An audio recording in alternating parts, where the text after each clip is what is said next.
Hello everyone, welcome to the Newsbrowse News broadcast. Al Jazeera reports that Pakistani Foreign Minister Ishaq Dar has called on the United States and Iran to uphold their existing ceasefire agreement.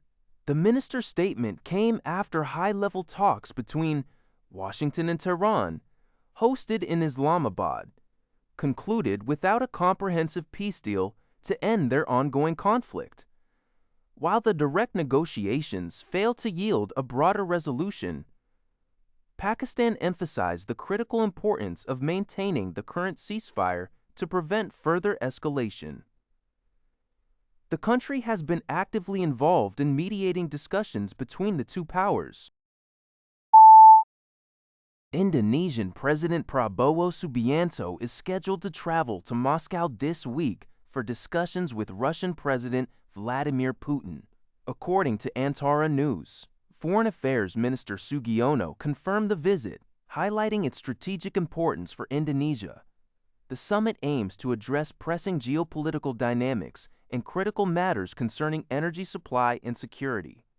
President Prabowo emphasized the necessity of securing a stable oil supply for Indonesia, particularly given disruptions in global distribution, such as restricted access through the Strait of Hormuz. This visit marks Prabowo's third trip to Russia since assuming the presidency, following previous engagements in June and December 2025. He also met Putin as president-elect in July 2024. Past discussions between the two nations have explored cooperation in developing new and renewable energy, as well as nuclear technology for peaceful purposes. Prabowo's proactive communication with foreign partners, including recent visits to Japan and South Korea, underscores Indonesia's commitment to maintaining national economic stability through energy security.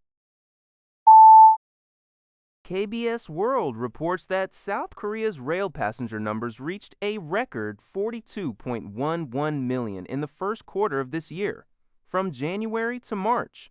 This figure marks a 2.1% increase compared to the same period last year. High-speed KTX trains alone transported 20.39 million passengers, surpassing the 20 million mark for the first time in a first quarter.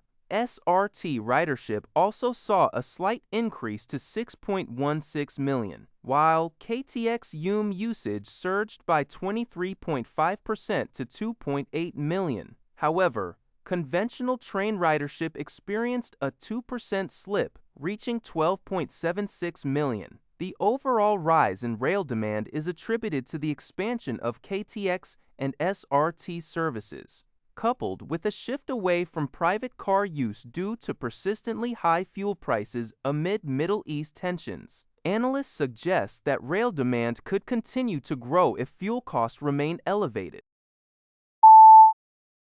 Al Jazeera reports that Swiss musician Tuathena recently performed inside a stunning ice cave within the Morteratsch Glacier in the Swiss Alps. This unique concert aimed to draw global attention to the urgent issue of accelerating ice loss caused by the climate crisis. Scientists have noted the alarming rate at which the Morteratsch Glacier is receding, shrinking by approximately 50 meters each year.